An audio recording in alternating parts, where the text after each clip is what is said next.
Good evening and welcome to Pakistan Today News from our London studio. I'm Victoria Lane. We begin with a strong message from the Supreme Court of Pakistan, which has sharply criticized the Federal Board of Revenue for filing what it described as frivolous and repetitive cases without proper legal scrutiny. The court warned that this practice is clogging judicial dockets and wasting valuable court time. A bench led by Justice Naeem Akhtar Afghan directed the FBR to establish independent review committees, including retired judges and tax experts, to assess cases before approaching higher courts. The bench observed that pursuing appeals on already settled questions of law undermines constitutional principles and delays justice for urgent criminal and civil cases. The Apex Court also urged internal accountability and more careful legal review to prevent such litigation in the future. Moving on, Pakistan Tehreek-e-Insaf leaders staged an overnight protest outside Adiala jail after being denied access to meet PTI founder and former Prime Minister Imran Khan. Among those leading the sit-in were Khyber Pakhtunkhwa Chief Minister Sohail Afridi and Party Secretary General Salman Akram Raja. They are demanding that Imran Khan be allowed meetings with his family, personal doctors, and legal team, and have criticized authorities for transferring him to a hospital without informing his family. Afridi described the situation as medical terrorism and said the protest would continue until their demands are met. Government officials, however, maintain that Imran Khan's health is stable following the medical procedure. For more on this, we're joined by our correspondent Sarah William in Islamabad.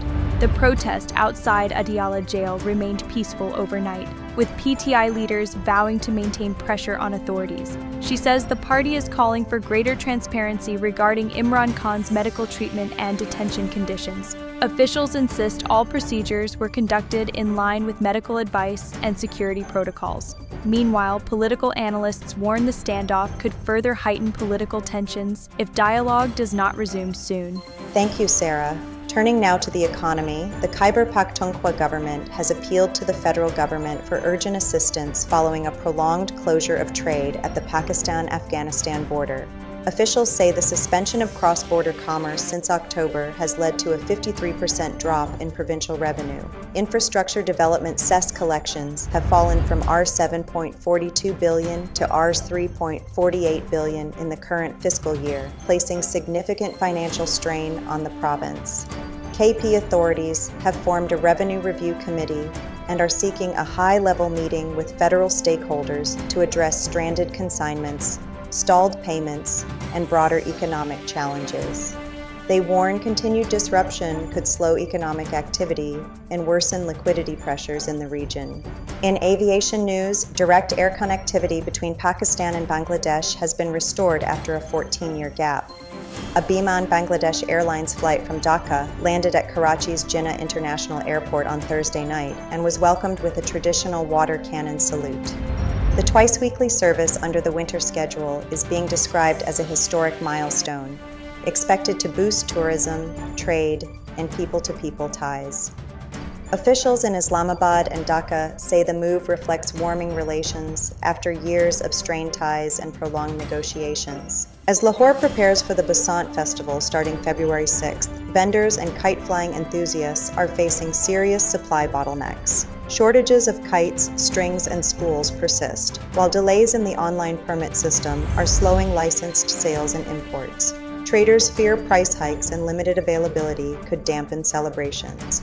Confusion over song bans and mixed official messaging has added to the controversy. Industry representatives and the Kite Flying Association are urging authorities to activate the permit system urgently to ensure a successful return of Basant. On the health front, the World Health Organization says the risk of the Nipah virus spreading beyond India remains low despite confirmed cases in West Bengal. The WHO has advised that no travel or trade restrictions are necessary at this stage. 2 infections were identified among healthcare workers, with extensive contact tracing showing no wider spread. Several Asian countries, including Pakistan, have increased health screening at airports and border crossings as a precaution.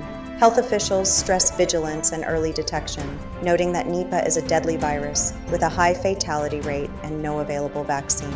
And finally in sports, Pakistan have taken an early lead in their 3-match T20I series against Australia with a convincing 22-run victory in Lahore. All-rounder Saim Ayub starred with both bat and ball, scoring a rapid 40 off 22 deliveries and taking 2 key wickets. Pakistan posted 168 for 8, before restricting Australia to 146 for 8. Salman Agha added a valuable 39 runs, while the spinners shared the bowling honors. The win gives Pakistan momentum as both teams fine-tune their squads ahead of the upcoming ICC T20 World Cup. That's all for now. You're watching Pakistan Today News. I'm Victoria Lane.